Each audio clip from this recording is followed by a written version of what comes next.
Thank you for tuning into the latest episode of the Splashcast, your go-to podcast for news and discussion in the world of sports.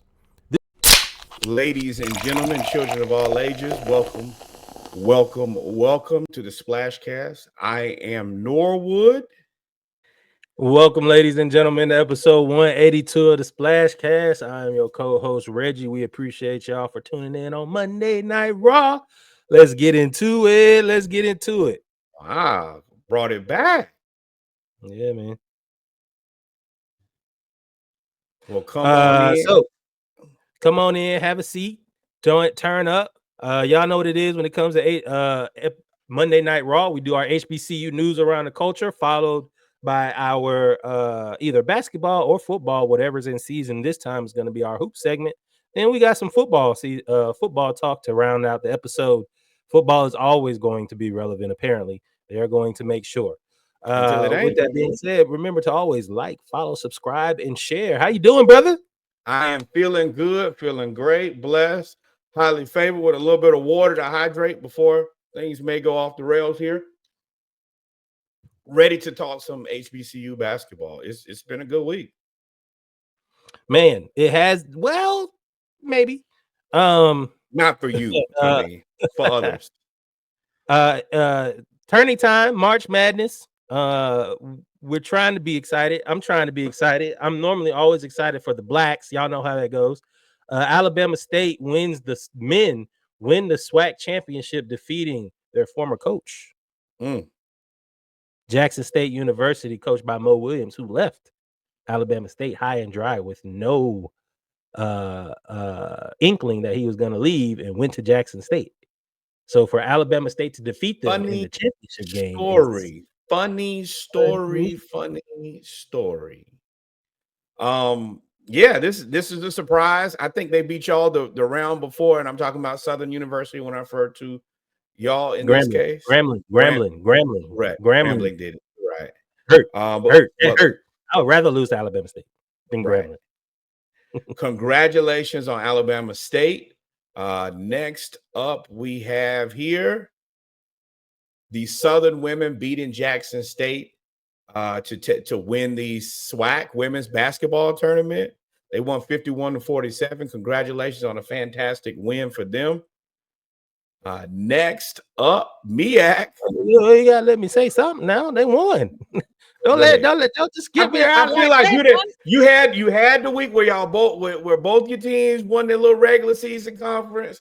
It must be nice to have two teams too, but it cost you 2 degrees. So what am I gonna say? Hey man, Southern women did what they were supposed to do. They were number one in the end, from the beginning of the season all the way to the end of the season. They were the number one team. Southern men was the number one team from the beginning of the season to the quarterfinals, and then they lost. And I mean, they lost. They had a 20-point lead and lost, like the Hawks. They look like the Hawks.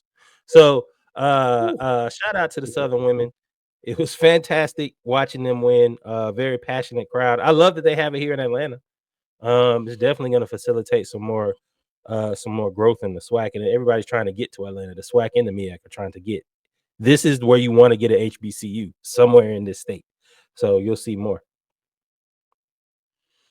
Next up, Norfolk State University men and women punched their tickets by winning the MEAC.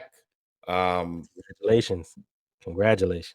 It is rough to watch literally your city rival just run it up on both ends, women's and men's.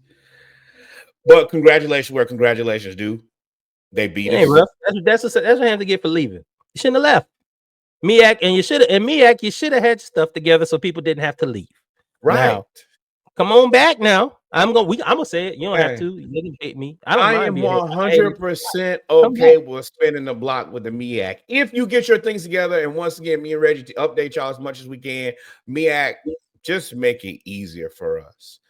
Now, this is surely an interesting game because Norfolk State is partnering up to play against my Florida Gators on the 21st. Men or women? Men.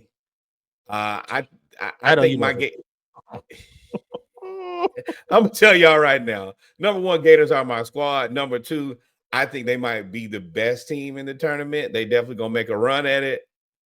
No, they what, number two?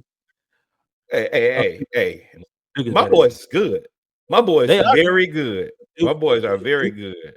If Duke can play how they supposed to, we'll see. Real, we'll see. We will see. We're gonna get a chance to see for sure. Now, one thing that I did want to show, if I can find it here. You said what? You gotta go for the blacks. If Norfolk State starts off like and it's a game all the way to the second half, you can't not go for the blacks. But you cannot go for Florida. And that's what I was having a discussion earlier this week where I was like, man, I don't know. I can't. The trophy bag is like a girlfriend that you miss. I can't go against them, but it's my boy. So I'm going for the Gators, yo. We typically go for the blacks. Every now and then you gotta go for your squad. The right thing to say would be a win-win situation. It's a no-lose situation for me. Either no, it ain't. No, it ain't. Because if the Gators lose, it's a big loss. It's a big ass loss. I'm talking about the biggest. Y'all better win. The football team ain't footballing. The Falcons is the Falcons. The Hawks. Oh my God, when we get to the Hawks. And the Braves season just started. No, I need Florida. I need this. You got a couple national championships on the football. Right now, I have nothing to talk about in my real life with my real friends. Now, this is the NSU head coach giving a speech after they won. But now we got the trophy back. It's like a girlfriend that you miss, right? She was hanging with them DC dudes for 2 years. She was hanging with them for 2 years, but now she want to come back to daddy. She's back home, man. She's back home.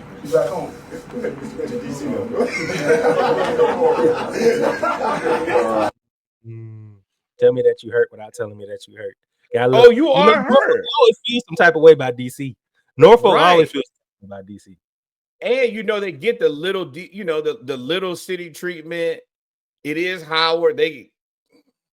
Nobody really is in love with Howard either. I can see how do you talk about their little brother you. And Norfolk State gets the littlest of brother because we kind of do the same thing, fortunately and unfortunately. Next week, I'm gonna have an El Gato ready because that's a shot, boy. Bang, bang, bang. Yes. I had an El Gato loaded. Next week is right here. I didn't load it up.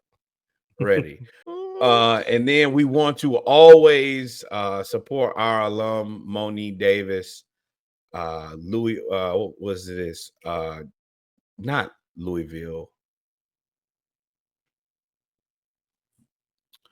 I have completely lost. Superstar, Louisville in the Louisville Slugger Museum.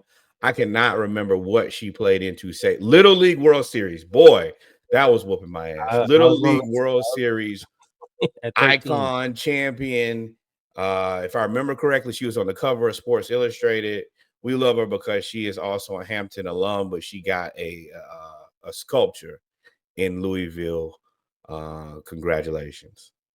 First girl to throw a shutout in a Little League World Series, just 13 years old. She was a phenom.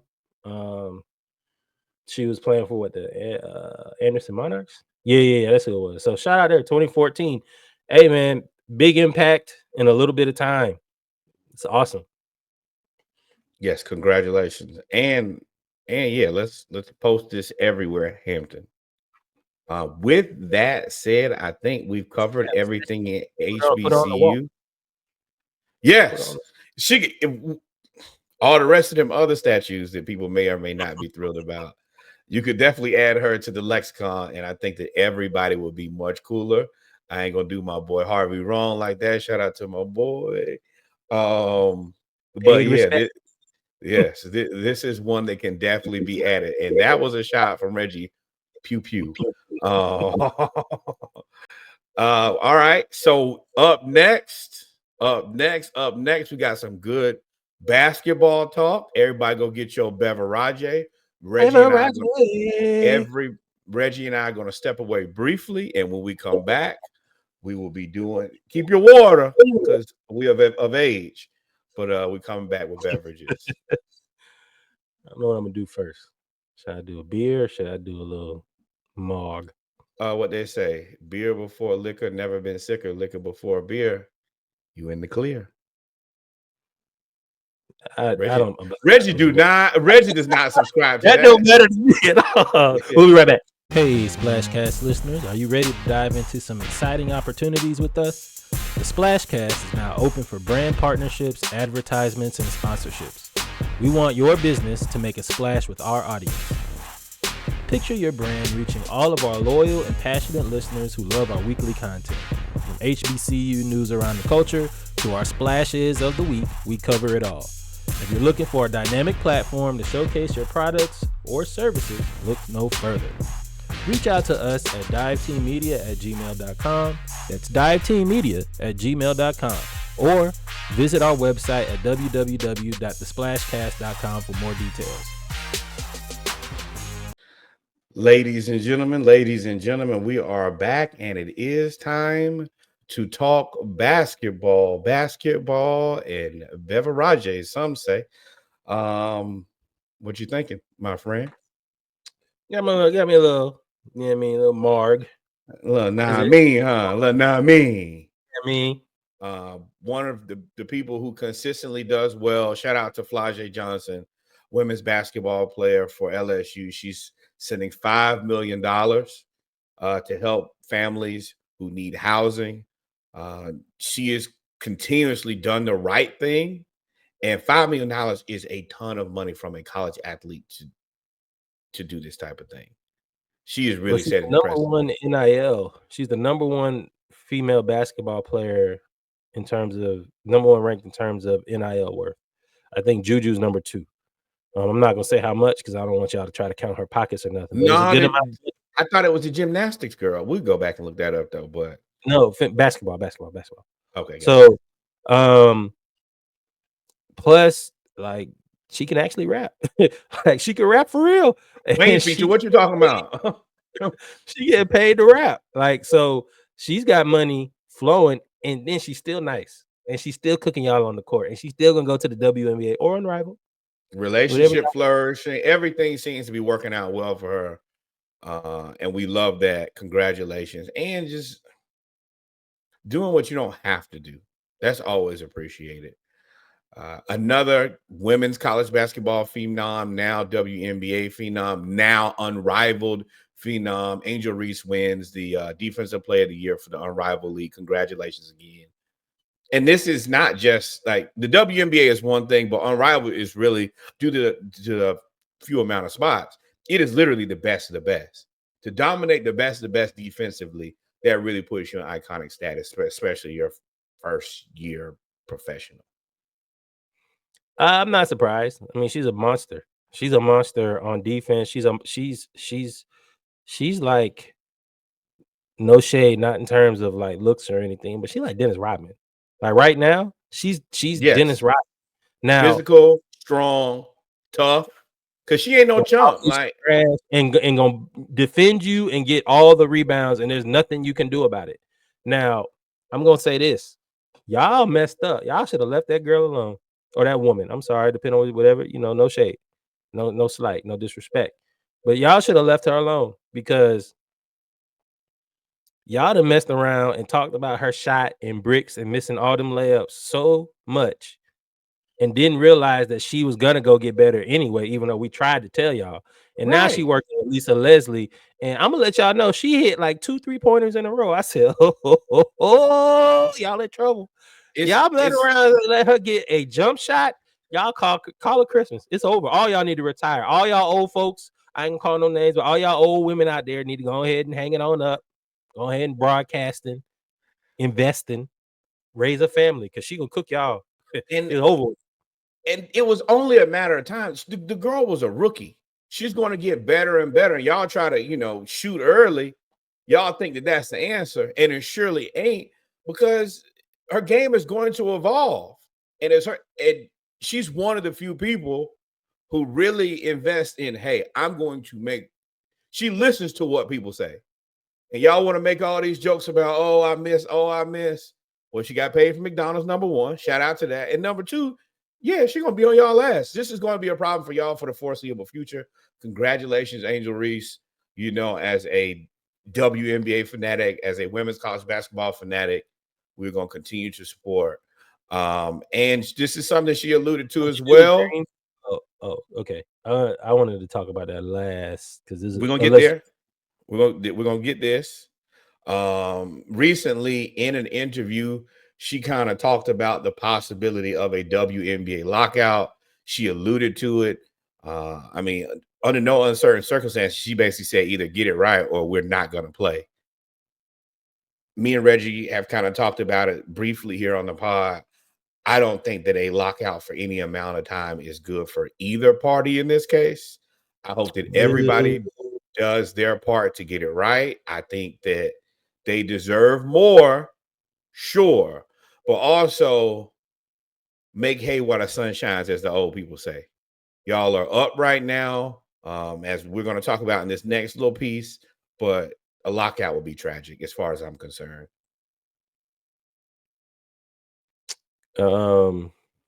Yeah, so I don't think a lockout is the smartest thing to do. Timeout.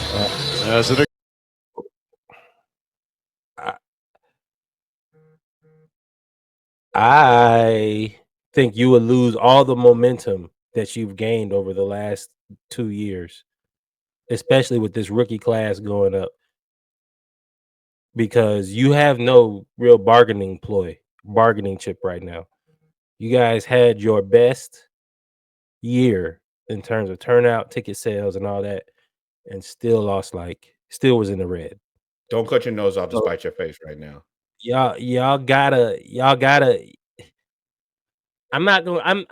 Everybody should get their money, but you're asking a business entity to invest into something that does not have a return, and then you're trying to take the position of demanding that they invest in something that has not zero return, a negative return, a large negative return.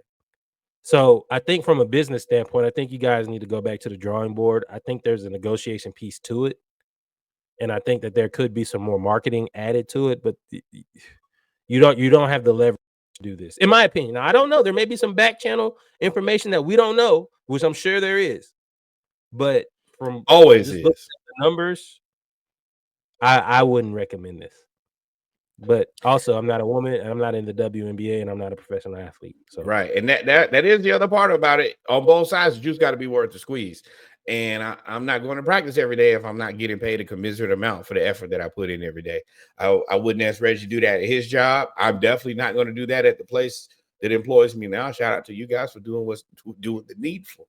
But at any point where you weren't and it ain't worth it, then what am I doing? Especially if you can be in the Unrivaled League and they're the highest paid women's league in the world. With that being said, we can actually talk about a little bit more success here. As we told y'all a couple weeks ago, the Atlanta Dream have already sold out the upcoming season. And with that being said, they actually have their opener against the Indiana Fever, which, has Caitlin Clark and Aaliyah Boston. And they're considering moving to the State Farm Arena for the opener. I think that would be a fantastic job. I think that would be a fantastic idea to kick off the season the right way. I'm glad we got that as our opener. That is an immediate sellout. Money in the bank is always good. I remember being a ticket salesperson, so I know what it's like to try to book groups and stuff. That's an easy day of work for you. Congratulations. Has the schedule been released yet? Yep. Who do we play as an opener? This is the opener, the Indiana Fever. The Indiana Fever. Yeah. Correct. So us playing the Indiana Fever, I was going to say you have to have somebody that's going to make a draw. It was either them or Angel Reese. It's Caitlin Clark or Angel Reese. So to be the opener and to be chosen, let's be clear.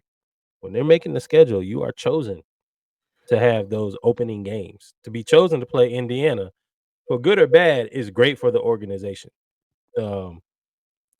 With that being said, y'all make sure y'all go out and support. The Dream has made a lot of good moves this offseason. Brittany Griner.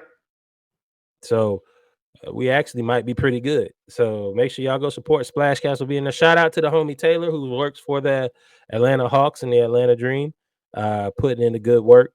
We appreciate everything that you do. Shout out to the WNBA. I'm looking forward to it. Speaking of people not figuring out anything anytime soon, for the audio listeners, frustrated right now, down by 9.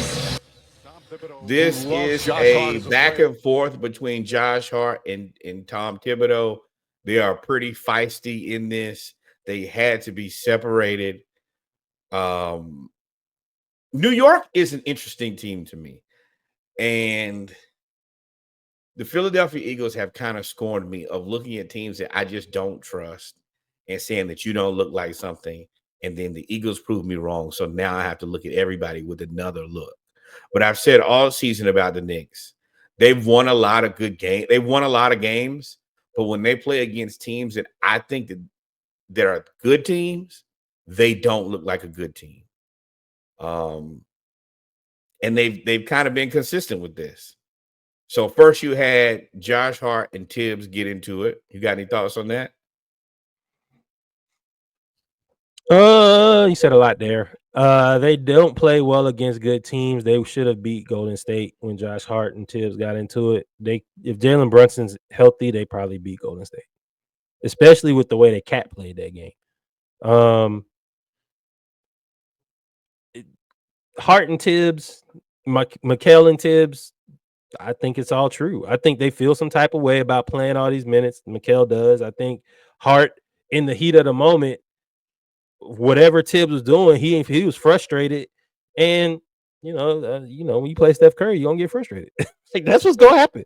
They both will come out and say it. You playing Steph Curry and you playing Draymond, who is big troll. Him and Cat. It was and great. Like, played the best defensive game of the year. it was. I like the competition because Draymond is a certified lunatic, and Cat offensively is a machine. He's say what you want to about his toughness, say what you want to about his defense. It's not a lot that you can do with him when he's ready to get a bucket on offense at that size. He damn near unbelievable. And I mean, Draymond, if you look at and Draymond was picking at him. And I mean, I get it. At the end of the day, Draymond's like, I'm a small power forward playing against a tall, athletic, talented center. All I can do is try to get into his head because the physical gifts, I don't got him and he does. And then you had Jimmy Butler over there. So that was that game. Honestly, I'm proud of a Cat because, I mean, he tried to carry him. Cat had what? Cat had 29 and 12 with a block and a steal. Like, he played on out of his mind, like on 60% shooting. Like, he just outside of the four, was it Mikal Bridges, Karl Anthony Towns, Miles McBride, and OG Anunoby? Josh Hart, you got a lot of audacity getting all mad and you 0-7 with no points. Like, maybe if you wanted some more shots or whatever, but I mean, they just didn't have it. They didn't have it. And Steph Curry caught fire. You let Draymond, Mr. Triple Single, hit the game clinching layup. It is what it is. Nothing you could do. It was Steph Curry and the Pips. Nobody else scored 20 points except for him. He scored 28. And this is what Reggie was talking about earlier. Mikal Bridges said sometimes it's not fun on the body. Our bench guys can come in. We don't need to play 48 minutes. It helps just keeping fresh bodies here. The reason that this is, I listen to this, is Mikal Bridges, for all intents and purposes, is Cal Ripken of the NBA. I think they say he's played like 268 games in a row, 269 games in a row now at this point. He's never missed a game in his entire career. So he's a guy who's doing his best to be healthy, to be present, to be available. For him to be like, hey, man, we need to take some of this off of the starters, which I've always said, I think they put too much into their starting lineup. And I think eventually he or OG probably gets traded because you're going to need some depth, which they don't have.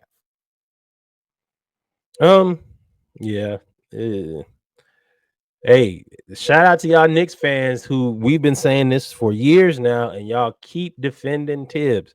Y'all keep doing it. You come up with the stats to say, oh, Brunson is 15th. Yeah, sure. Whatever. All them, whatever you want to say. Your man himself, Mikal Bridges, your team, your team starting power 3, who y'all begged for to reunite the Villanova 4 before y'all traded Dante DiVincenzo. Y'all decided to reunite him. Yeah, but he's not Villanova 4. So you decided to reunite him. Y'all did all of that. And he came back and said, look, everybody, the rumors are true. Everything they say about me is true. I do not want to play all these minutes. Thibs is playing us forever, and we don't get to play, and nobody else gets to play. I mean, not right now. They just don't have anybody else to play. PJ Tucker, I don't know what he's gonna do. He ain't really playing. He's not gonna get on the floor. He's old and not in the rotation, bro. You're never gonna see the court. And I think that they do get DeLon right back once he gets once he's not ill. I mean that will be great, but it's not enough. You don't get any score. Like their bench doesn't give them any points. They're all defensive tryhards, and I respect that. But there are no buckets on that bench. And in order for you to be able to win, you're going to need buckets from your bench. Cleveland has Ty Jerome and Hunter coming off the bench to cook. Y'all don't have anything for that. You don't have anything. I mean, hell, y'all don't even have nothing for Peyton Pritchard. Let's be real here. Peyton Pritchard and Sam Hauser probably outshoot y'all off the bench. Shoot y'all out the game. I think that the Knicks overinvested in their starting lineup to keep the fans happy. And I think that was a vital mistake, which you're going to have to punt from. And you paid OG a ton of money, but you gave up a ton of draft picks for Mikal Bridges. And I feel like that is going to hurt you in the long run because you're going to need those picks because that's where you can get cheap players and play them for 2 or 3 years until, you have to sign them. I don't know how you're going to get no cheap players now. Yeah. No, because y'all got nothing y'all got to ask somebody for Brunson because he's out for a while. That ankle injury looked bad when we saw it when he rolled it. Anytime your whole ankle touched the ground, it's like you're going to be out of while. They say he's going to be out to early April. Yeah, we in the playoffs. We ain't even going to worry about that. Yeah, but I think that aren't they in the fight with Milwaukee? Nope. They ain't in no fight no more without Brunson. That's why they said he coming back. No. That's the thing. They got 5 games on Milwaukee, 5 games on the Pacers, 6.5 games on the Pistons. You could really trick this off, left, right? You could. No, I don't think so. With 15 games left in the season, I believe that's what's left, right? Somewhere around 15, 20 games. Depends on when you play last. Yeah, now they play the Spurs. They just beat the Heat. They play the Spurs next, who don't have. You can still get it done with what you got. Yeah, their schedule lends to them. I think if you look at, I'm trying to pull it up. If you look at San Antonio, Charlotte, Washington, Dallas, Clippers, scheduled loss, Milwaukee, play hard, Portland, Philly, Cleveland, Atlanta, Phoenix, Cleveland, Atlanta, Phoenix, Boston, Detroit, Cleveland, Brooklyn. That was April. Yeah, y'all better clean up in March. Y'all better clean up these last 7 games in March because that April looks ugly. But they said Brunson comes back in April though. And so you may think you get him back for Detroit. I don't think that they want to deal with the Pacers in the first round. I don't think anybody does. Sorry, new Pacers. I was not familiar with your game. I don't think anybody want to play them. But Halliburton finally shooting. I think the Pacers are worst case scenario because even when Brunson comes back, he's probably not going to come back at 100%.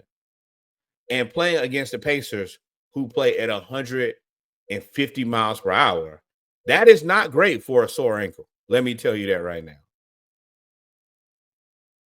So, and that's the alternative is playing Detroit.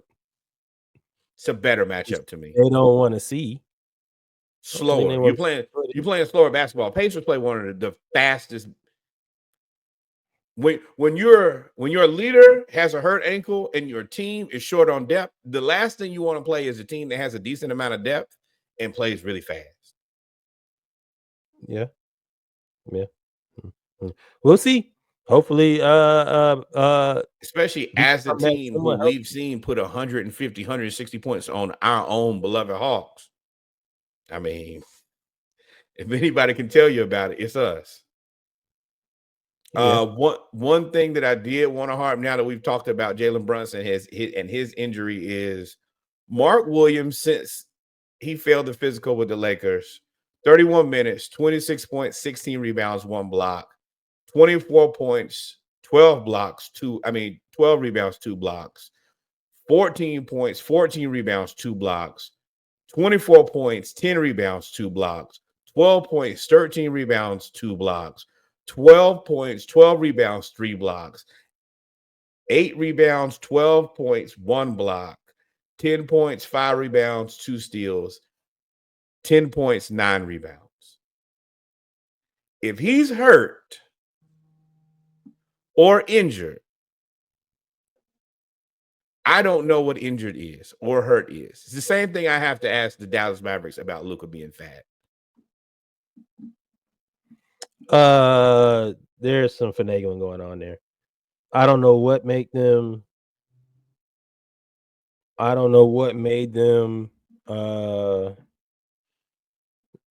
decide to pull the plug on the trade. The Lakers with him and Jackson Hayes would be a really good 1-2 punch of role-playing centers, kind of like what Dallas did last year. If they would have done that, that would have been a nice. I mean, that might have put you into the conference finals.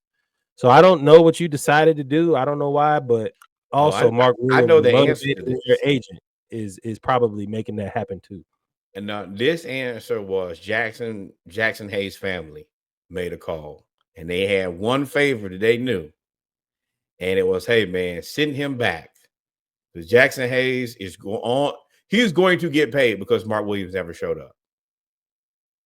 Yep. But Jackson Hayes is good. I mean, they're similar. He's better defensively. Mark Williams is better offensively, and Mark Williams is a better rebounder, if I'm not mistaken. But yeah, he's not. Mark Williams is a starting center in the NBA. Now, I will say one thing that I did not know when I was doing this research is Mark Williams does not play back-to-backs. You're too young not to play back-to-backs at all. He been hurt. He didn't play like his whole first year, I don't think. That is a little problematic, but I will tell you that if you could, they probably need a real center. If you can go get, and they should have the opportunity to probably get, I think Maluk from Duke. If you can go get him, then you can put Mark Williams on the bench, and then him playing back-to-backs means a lot less, and then you have a hell of a center rotation. You just read all them stats. You think he gonna go for being put on the bench? You just called him a starting center. Yes, because I mean, at the end of the day, I'm also a negotiator. Hey, bro, we can't count on you to play back-to-backs. We're gonna draft this guy. He's gonna start. You'll play less minutes, but you'll be able to play longer. It's the same kind of conversation I believe that we should have with a Kongwu. Bro, you're probably just better off the bench. I don't think that you're tall enough to be a starting center, especially not on this team. But what we can do is you can be an elite backup center for a long time. Yeah, I hear you. And if I'm a Kongwu, I'm like, well, who you gonna start? Oh, we're gonna draft a guy, or I'm trading for a guy. Yeah, well, when that day comes, then you have that conversation. Right now, you have, again, like WNBA, no shade, or that is a shot though. You have no place of power to negotiate that. Oh yeah. Right now, no. Giving up on Capella. So therefore, I'm the starting center at 6'8". And I don't know what's going on with Capella. He got family issues, everything. Like, we still need him. Don Barlow, and I like Don Barlow, but you need to be the end of the third string. Speaking of end of the bench, Mavs don't have one. See what I did there? The Mavs are about to forfeit games because they don't have enough players, because the players that they have on the bench are coming to the end of their two-way contract availability. And everybody else is hurt. So they will go into the games with less than 8 players. Woo! Poor Klay Thompson. I did not come here for this. I didn't come here for any. I came here to play with Luka. And then y'all pulled the carpet from under me. Then y'all sent me broke man. And then the rest of the team fell apart. And now what you expect me to do? And I'm still like a future Hall of Famer. And I'm trying to get my career back on track. And now, I mean, go to Milwaukee, Clay. Go to Milwaukee. Just go to Milwaukee. They're gonna try to trade and pay you something. Go to Milwaukee. Let Giannis barrel into the lane, and you just follow the play, catch the ball at the top of the key or in the corner, and hit the three. That's where you need to go. Milwaukee. Yeah, probably. Yeah. You gotta go somewhere where you can kind of flourish in your role, and that's all you got, big dog. I hate to say it. Milwaukee, damn. I don't know what else to tell y'all. Oh, I do know what else to tell y'all. We got a chance to see the Philadelphia 76ers and the Mavericks play, and I think they say that's the most injured salary game ever. 95.98% of the Philadelphia 76ers salary did not play. We can also update you right now and say that Paul George has been shut down for the rest of the season. So he won't play again. And if I'm Tyrese Maxey, I'm shutting myself down. And I don't care if the NBA fines y'all $100,000. It don't matter. I'm not going out there with no Embiid and no Paul George. What? Turn into the Porters are. I don't care what the judge said. This is what we doing. I'm not playing. I'm not going out there with Ricky Council Jr., Quentin Grimes, and me and trying to win a game. Don't shake Quentin Grimes now. They may have found Maxey's backcourt running mate. At least but to replace Paul. You can't dump them dead bodies in your trunk. Who gonna take them? Who gonna take Paul George? Who gonna take Embiid? And I love Embiid, but bro, right in Utah, aka Lake Lanier. Like, go ahead and go right on over there, and you figure it out. Or Portland, or whoever else. LaMelo talking about forcing his way out of Charlotte, even though they're gonna give him $250 million. So I don't know if he'll leave. LeVar not letting that happen. LeVar is gonna make sure they get that money. Hey, son, you gonna get this money. New Orleans, take all them people money that they give you. Yep. But yeah, it sucks to be a Sixers fan right now. There was something else I saw, but I forgot what it was. I be posting all that stuff because kid be mad. Speaking of kids, talk about time. Now this is very interesting. Right there. This is very interesting to me. 4 years, $88 million is what KC Johnson says is the range for Josh Giddey. I have been on record being very interested in Josh Giddey as a basketball player. You got to be very clear. I think that the Bulls have a logjam at whether you want to call it point guard or facilitator with Kobe White, with Lonzo, with Josh Giddey. And I think they have one more.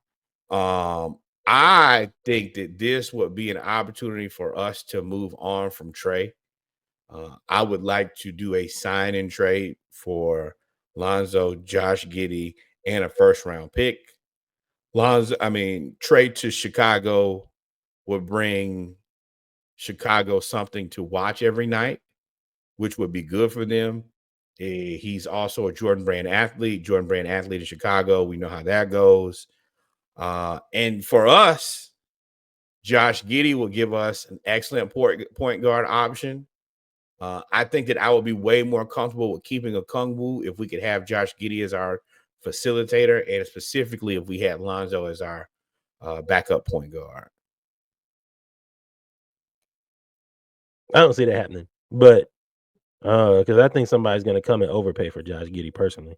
I don't think Chicago is going to, if they're going to offer him $88 million, I think, and everybody else getting 50, 60, $88 million, $22 million a year is low. Now, if you're trying to play off all the off the court stuff, then that's your negotiating tactic. But if it were me, if at $22 million. No. I'm saying who says no between Atlanta and Chicago for Josh Giddey, Lonzo Ball, and a first-round pick for Trae Young? I don't know if Atlanta would do that. Not for Trae. Trae is leading the league in assists. He's led the league in total assists for the last 3 years. I don't know if they would do that. I'm not saying they wouldn't. I just don't think that they would. Now, a part of that is you're right, but we also saw DeJounte Murray be a pretty high-level facilitator when Trae missed the last 20 games of last season. The other part is, in order for Trae to be good, you have to have a lot of things. And I feel like, at this point, we've gone through 2 coaches, and I think that, Quinn's not in a place where his seat's not going to get hot by sometime next season. We've traded away everything that we've drafted now. You would assume that you get to a point where you have to make a decision. Maybe this just doesn't work. And I think that Josh Giddey will keep us under the luxury tax. He would allow us to get a more than competent backup point guard, something we really haven't had. And then we can get another draft pick. It's something which we need terribly. We'll see. But I think Chicago Bulls, they also have a bunch of cap space this year, right? So they could actually build around Giddey too. They could pay him a little bit more than that, and they could overpay him. They could build around him because they don't have to bring all Patrick Williams and all of them, scrub them off the roster now. Well, but this is the thing. Patrick Williams, terrible decision. Vooch, I think, is an expiring. Buzelis, he's another guy I really like. I think that they got a guy in him. So there's potential there for that team. I like the Bulls team, but I also understand that it's getting stale around there. They're the other team. Like I always say that we're the worst team trying to compete. I don't know if they're trying to compete, but whatever they're doing is worse than us. And that's bad. They seem that get out of there. Zach Collins, Patrick Williams, probably not going to keep Kobe White. No, Kobe White's staying for sure. He's a fixture. You don't have a way to replace him. And he's a guy who Ball is out of there. One of them, somebody got to go. No, like just signed Lonzo. Lonzo's on like a $9 million contract. That's the reason I want Lonzo, because he's a steal. Remember, they just signed him back. So you saying get rid of Giddey and sell high? Because Talon Horton Tucker, Matt Thomas, Trey Jones, Emmanuel Miller, EJ Liddell. I'm saying for us, Josh Giddey fits what we do. We're just kind of an all-around basketball team. He comes in, and then we can switch everything. Everybody's basically between 6'8" and 6'10". For Trae, you get the city of Chicago, which will love you. You'll be able to sell tickets, and you're a Jordan Brand athlete, and you will have some cap space. You can build a team around Trae Young. I think that it also makes the Bulls more interesting than what they're like. Right now, there's no interest in the Bulls. Nobody, even Bulls fans, are like, I don't know what this is. But I think the Hawks, if you look at the core of Dyson, Reese, Jalen, and then you could keep Okongwu. Okongwu's biggest issue is why he's small. It's tough to be a small center when you have a minuscule point guard. That's where I think he gets trapped more than anything. The big guys are the big guys, but it puts a lot of pressure on him to be the rim protector at 6'8". I don't think his role would change having to be the rim protector at 6'8". Yeah, but he's also not like Trey's getting blown by these guys right now. I think you got to get no, but okay, that I do want to move on from Trae because I've come to the conclusion we can't win with him. But we do know that Trey's not stopping at the point of attack. That's the reason we have Dyson. So if once Trae gets beat, the center has to step up to protect the rim. At that point, you're beat. So that's the reason I'm saying Giddey's big enough. You're not just going to do that to a guy who's 6'8".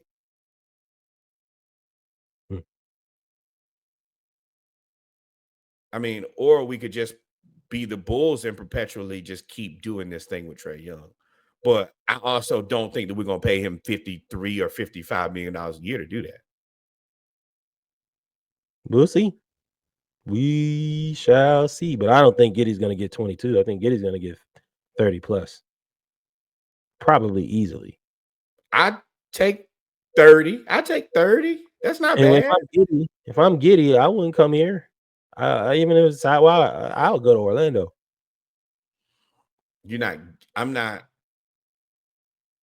Orlando doesn't. I already thought about that because I was like, oh, well, Wendell Carter can go to, they need a big. He ain't going back to Chicago. And they don't have anything else to give up to get Giddey to Orlando. Why do they need to? He's a free agent, right? No. He's still in the contract. For how long? Because you're talking about a contract extension. That means his contract going to be up sometime soon. It has to be if you only offering him 88 this year. That means you got 2 years. You have the restricted year. Yeah, he has a restricted year, and then it has another year. So yeah, 2 years from now. Yeah, I'm not waiting. Well, then that report is wrong. I'm gonna tell you now, 88 million over 4 years ain't gonna happen for Giddey. Ain't gonna happen. No, but I would be trying to get out of Chicago. I think that they need to move on from Billy Donovan. Vooch is gonna get out of there, clear house, and start over because there's nothing in Chicago right now of interest, and that's a basketball city. No, he's on a contract. So, I mean, but if you have an asset, you want to. If you're Chicago, you think Detroit's better than Josh Giddey. If you're Orlando, you would give up. If Giddey's as good as you say he is, or you think he is, you would give up a Suggs. You would give up a. I don't want Suggs. I don't want Suggs back. Why? You need a guard. Why would I give up a Suggs when I can get a if it comes down to, I think Orlando would be more willing, would be more realistic in terms of trading to get Suggs. If I'm going to take a Suggs, I might as well just hope that Lonzo doesn't fall apart. You don't have enough scoring. That's to me. Yeah, I don't foresee that being. And you also know that Trae is going to be up. If they don't re-sign Trae this summer, then expect him to be traded. Well, yeah, I mean, those are circumstances. And I'm assuming Atlanta will want more than one. I don't know if you would take Lonzo. You want to, the ability to, Lonzo's more of the insurance policy. You could play him and Kobe Buffkin together if they could ever be healthy at the same time. And when I say insurance policy, what? They are the insurance policy. But if you could sign and trade Giddey, we don't want to go over the salary cap. Locking Giddey in at $30-35 million, that goes right into what we're trying to do in the first place. If it happens, it happens. You have talked yourself into trading Trae for Giddey. So I mean, if it happens, it happens. Well, I don't think I've talked myself into it. I think the writing is on the wall. I couldn't imagine the Hawks paying Trae $55 million. That's the thing. That at once Luka got traded, I can't see a world where Trae gets the Luka contract. Why? Look at the Mavericks. Okay, just don't get Anthony Davis. and hold on, wait. No, I'm not doing that. I was about to end the segment. You almost me there, man. We back on this segment. We do not. We have a much better core than the Dallas Mavericks. The Dallas Mavericks core is old. Our core is early 20s. Dallas was also, I mean, if all of them were healthy, that core, even though they're older, they'd be playing. They'd probably be a 5th seed in the West. For what, 2 years? It's not a future in that. It was never a future with Anthony Davis going to the Mavericks. I didn't think so. All right. With that being said, we will come back and we will talk foolishness and free agency. We shall return. Yeah. I think that's all it is in football. Foolishness and free agency. We'll be right back. I'm about to go refill my beverage. Y'all make sure y'all like, follow, subscribe. Episode 182 of the Splash Cast Monday Night Raw. Okay, cool. Nope. Cool. I guess that was Sandman telling me to shut the hell up. We're going to break. Bye.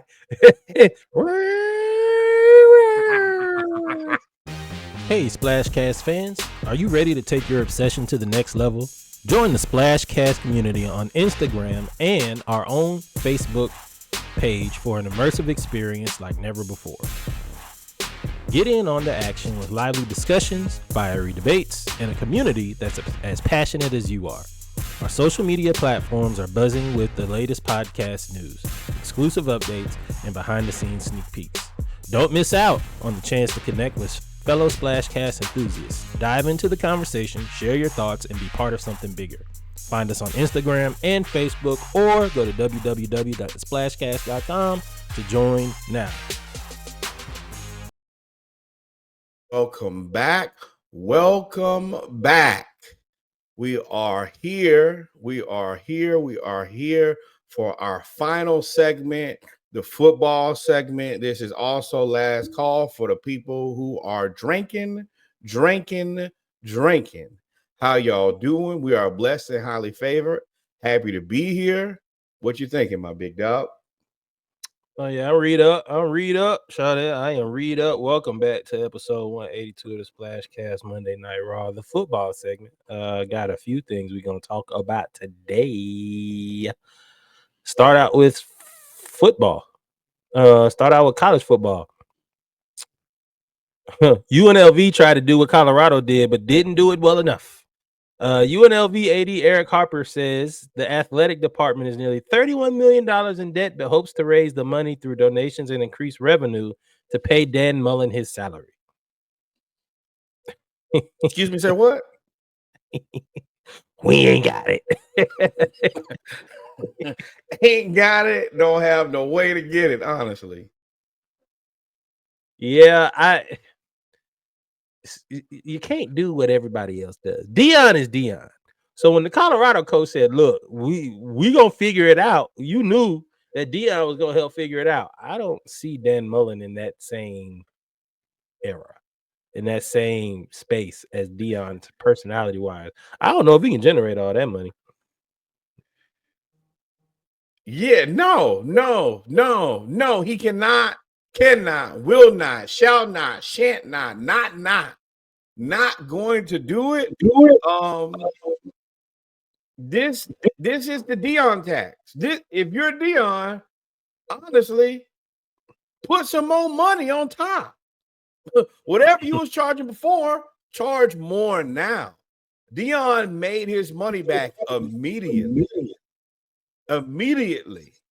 Dan Mullen and not having people go to college. He's not doing that. And I don't really know what to say other than really nice time for Black excellence. This is problematic. I do have a homeboy frat brother who just recently got assigned to this staff, so it sucks. Surely sucks. I don't know what you do. I also feel like if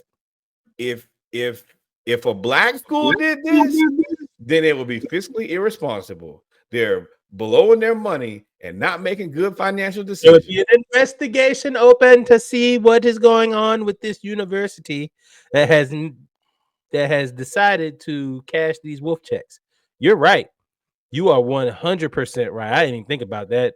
If this was a black university, HBCU, we can't give them any more state money. They're just doing anything with the money. Yep.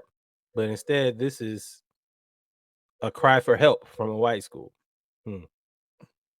But you're in Vegas. Y'all should have DraftKings, King Draft, slot machines, all them rich people, and y'all don't have money.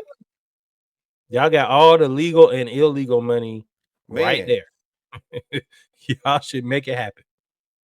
And if you don't care. Cry me a river, be broke, stay broke, you are broke. Speaking of problems that we just knew was a problem, Bengals tricked us. Okay. Bengals We're starting here. This is where I wanted to start. Okay. Because on our TikTok, the Bengals insiders just made fun of us because I released a clip of part of last week's episode. Make sure you go back and listen. I was like, yo, the Bengals are irresponsible. They're about to pay Jamar Chase, and he's going to get 37+ million, and they're going to lose T. Higgins and Hendrickson. And the Bengals guy was like, who's going to tell him? I was like, I ain't even going to respond because I'm just going to laugh when T. Higgins gets traded and Hendrickson leaves. Let me tell you who was stupid. Me. They paid Jamar $40 million. 40.25. They paid T 30, and to add that on to it, I thought Trey Hendrickson was going to retire. He threatened to retire before he was getting out of there. Well, now it's been reported they're working on a contract extension for him too. There's going to be $30+ million, which means 60 to 70% of their roster cap is going to go to those 4 players. This is the reason that you're still stupid. Because you could have been paid Jamar Chase. You could have been paid T. Higgins, and you could have paid Trey Hendrickson. Going to the school of Jerry Jones negotiating is only going to land you in the ass-kicking line. You're going now, you paid all of these players. You can't pay anybody else. You got to score 50 points a game, and Trey Hendrickson got to go tackle everybody by himself because you can't afford anybody else. And you got to hope that Joe Burrow, who's been hurt 2 of the last 3 years now. Right. 3 of 4, actually, because he hurt his knee his rookie year. 3 of the last 4 years, Joe Burrow has been hurt. Now, the year he stayed healthy, you went to the Super Bowl. Fair. But y'all playing with a little bit of fire now. A little bit. Y'all playing with an inferno, a bomb, a grenade. This could blow up in your face. So, it's not like you have a organization that's really good about putting these things together. Y'all, if you were good, you would have paid them a long time ago. This is the thing. These players have all been on your roster. You could have paid them a long time ago. You're waiting to pay them. It lets me know that you have no plan, no game plan. You have no clue what you're doing. So even if it was a fifth, we'd all be drunk. Remember that now. I'm okay with you paying your 2 receivers and Joe Burrow because they want you to. That's your quarterback wants to keep. You made him your franchise quarterback. That's what he wants to keep. I don't understand you negotiating with Trey Hendrickson when you haven't historically protected Joe Burrow. I would rather let Hendrickson walk and take that money and go sign some offensive tackles, go sign some guards, have a tryout at do something because why did you wait so long to pay them? That's the thing. That's the stupid part is you just let everything get more exponentially expensive. You didn't do yourself a favor. You this is Jerry Jones negotiating. Let me wait until I absolutely have to pay this person to pay them because we can't let them walk. And now I can't afford anything else. When I could have just paid them when everybody knew I should have paid them. It's ugly. No, it ain't. Because what's going to happen is the season going to fall apart. Then people going to they're going to try to rob you blind. It'll be a fire sale. You know it. They are the epitome of on the line. They are on the line from this whole team falling apart. They are on the line for maybe accomplishing something great. But it's just, they have nothing. They put themselves behind the 8 ball so badly in terms what of line do you think they're closer to? Falling apart. It's Joe Burrow then broke Twice. He done broke. He broke. He threw the ball and laid down on the ground and said, "My wrist don't work no more." You got to get familiar with the other hand. Yeah, okay. Then his knee fell off. There was a joke there. You missed it. I know I didn't. I did not cross. There's a line that I didn't cross. It was there. I said, you know what? I'm gonna back on up today. I'm gonna leave that one right there. Now, if you want to see somebody who's doing the right thing, today, Houston, Texans, they extend Derek Stingley Jr. Paying people as soon as you identify them to be good is the smart thing to do. They paid him well. Their rebrand has been elite. Going from inmates running the jail to where they are in like 3 years, unbelievable. I don't know of anybody who's done it any better. They signed Stingley to 3 years, $90 million, $89 million guaranteed. And it allows him to be a free agent at 28 again. And it makes him the highest paid DB in history. Now, this move, and I figured this was going to happen. They were going to re-sign somebody when they traded Laremy Tunsil, because you're sacrificing what you're hoping is that you can get an offensive lineman that is serviceable while keeping your defense intact. That Kamari Lassiter, Derek Stingley Jr. combo at corner, they got something with that. Petre, don't forget about him. Yeah, but Kamari Lassiter came in as a rookie and just shut everything down. Like, he shut everything down. And Laremy Tunsil, they traded and basically got a draft back for him. I mean, yeah, they got like 4 picks. So I mean, they can. If push come to shove, I draft 4 linemen. Like, you can get. Oh, you know I ain't against it. Anybody go get all defensive linemen. The Texans, and I think they signed a receiver too as well from free agency to replace Tank Dell, who's basically going to miss the whole season.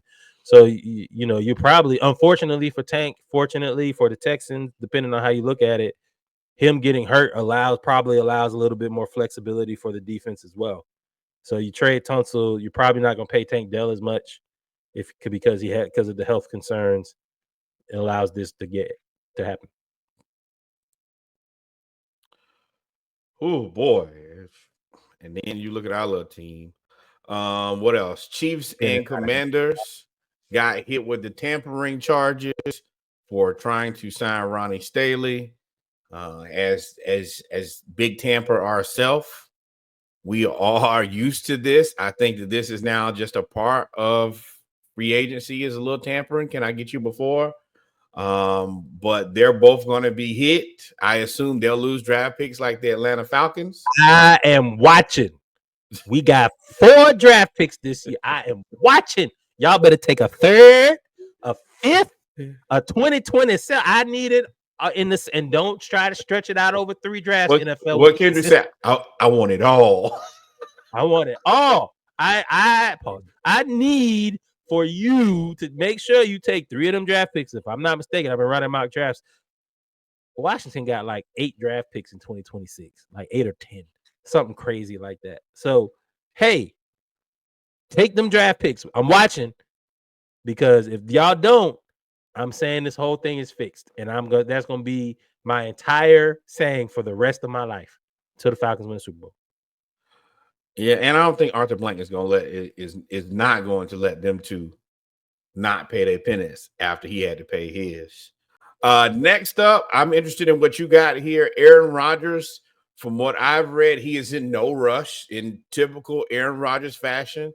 He says that he may wait until the draft in order to make his decision. What do you think about this, Reggie? Y'all, all 32 NFL owners, GMs, and teams and players need to picket sign and picket line outside of Aaron Rodgers' house and say, just stay in the dark. Don't come out here. Don't even open the curtains. Why? Don't come out here. We don't care. I don't want it. I'm tired. I don't care about Aaron Rodgers. I don't care that you're gonna wait till the draft. You're not really holding people hostage. Minnesota already told you that they're out, And right. The teams that he is holding hostage are the Giants and the Steelers. Right. So that's basically it. And if I'm the Giants, I go ahead and I probably go and get a quarterback. I probably go draft a quarterback. And once you really say it like that, that means the only person he's really holding hostage is Mike Tomlin. Mike Tomlin is in jail by himself. Let's be real. The Giants have no future.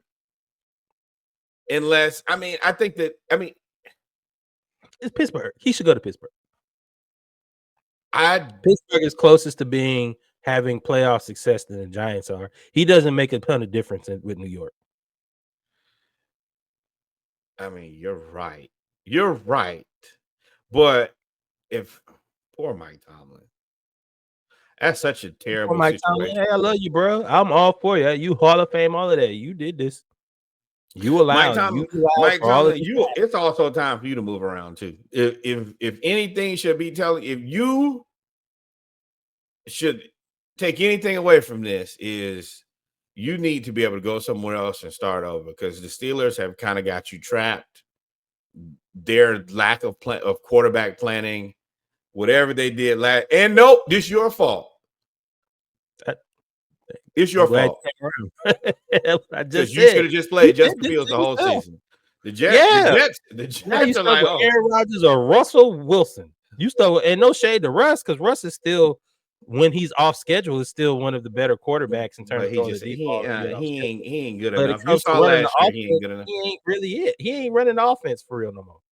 So you did this, and now you stuck with Aaron or Russell Wilson. Russell Wilson, I think that he's just waiting on wherever he can. Aaron Rodgers don't go. Yes, wherever Aaron Rodgers doesn't go, he's just going to be like, okay, I'll go there. Now, Russell Wilson in New York just seems like a train wreck. Like, New York media just going to bulldoze him, dog him out. But Aaron Rodgers is different. Aaron Rodgers likes to be the villain. Russell doesn't really like to be the villain. And that team is going to stink, and the coach is going to get fired, and the GM is going to get fired. So you're really just – now, if I'm Russ, I won't be paid in cash. I want $100 million in my hand. Because I'm rich already. My wife is Sierra. We got a house full of wonderful children. If you expect me to go to New York, where everybody is for sure going to get fired at the end of the season, put my money in my hand. I also just got paid $190 million in my hand after I got cut from Denver. Whatever he got, 216, whatever that crazy contract was that they decided to pay and take the dead cap from. He's just so money ain't really it. But you know who really? I don't care either way. He Pittsburgh's second choice. Pittsburgh, you screwed. You either gonna get Aaron Rodgers or Russell Wilson. And Minnesota is either gonna. I'm not Minnesota. New York Giants are either gonna go to the draft or get one of them. The Falcons are cool because we gonna wait till everybody get hurt, or we gonna send them to Cleveland. I think that me and Reggie have covered all the bases of sports. Y'all not to let me drink. I tell you, no pun intended. We have had a ball tonight. Brother Davis, you got anything else before I close this out? Man, y'all pray for me during potty training, bro. Please pray. You got this, bro. No, I don't. I'm a 2-year-old's whipping boy. Whatever she want me to do, I have to do. Good. And get one of them green machines, them Bissell green machines. I heard those is great for cleaning up carpet and stuff. I got one here, so. You know, Candace already got it. Candace already got that. Mm-hmm. Outside of that, I think we've covered everything. Foolishness and free agency. We've covered it. Pray for our Atlanta Hawks. Pray that the Atlanta Braves stay healthy. Pray that the Atlanta Falcons can find some money. With that being said, number one, more black baseball. Number 2, more black cowboys and cowgirls. And if y'all at the rodeo, y'all need to act like y'all got some sense. Y'all out there drunk at the rodeo. I'm talking about, and I send them right to my friends so they can laugh. People stumbling, barely holding on, Let or me fighting. tell you what I just saw.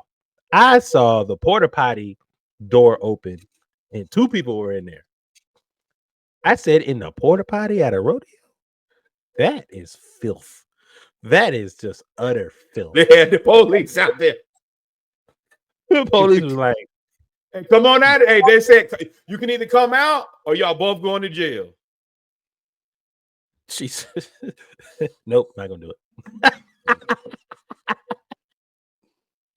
With that said, number three, by far the most important historically Black college university you went to, your cousin went to, your auntie, your uncle, the person who used to laugh and kiki in the back of church.